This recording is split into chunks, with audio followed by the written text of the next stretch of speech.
I need somebody I can talk to. We're talking. Tell me what we're talking about. I protect your identity. I print whatever you tell me, and I'll never ask any questions. And what makes you think I don't already have such an arrangement with one of your colleagues? Because if you did, you wouldn't have let me through the door.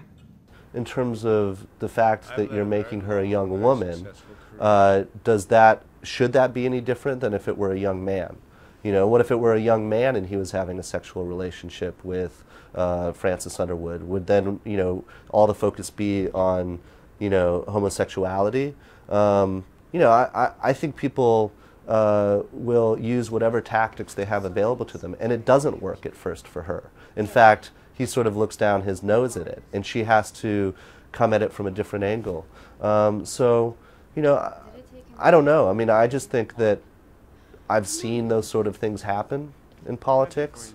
I think it's a reality in American culture that women tend to be objectified. Look at the Oscars as an example. I mean, how much talk has been buzzing around in terms of what people wore. I mean, look at Seth MacFarlane's song about boobs.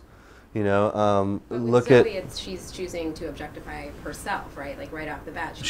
But she's controlling it. She's deciding. No one's forcing her to, and it's a tactic.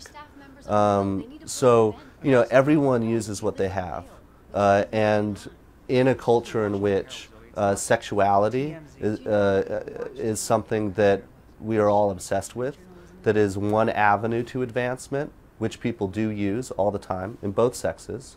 Someone who wants to, you know, get a seat at the table might use that as one of their tactics, and if that doesn't work, use something else. Ultimately, the way that she wins Frances Underwood over in that first scene is he dismisses the sexual play right away. You know, he goes, that's child's play. That's not very interesting to me. Impress me. And it's by sitting down and talking about what the president might be doing with his first legislative initiative, with being able to hold her own intellectually with him, with not being intimidated by him, that she truly impresses him.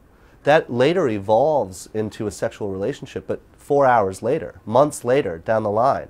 So the initial deal that they make is transactional. She learns, actually, that objectifying herself in that moment is not necessarily the best tactic, and in fact might be a detrimental one. You know, it's a multifaceted attack, and I think she's smart enough to know that. She makes a misstep early on, then rights herself, and then you have a transactional relationship that consummates itself. But she's as much in the driver's seat as he is.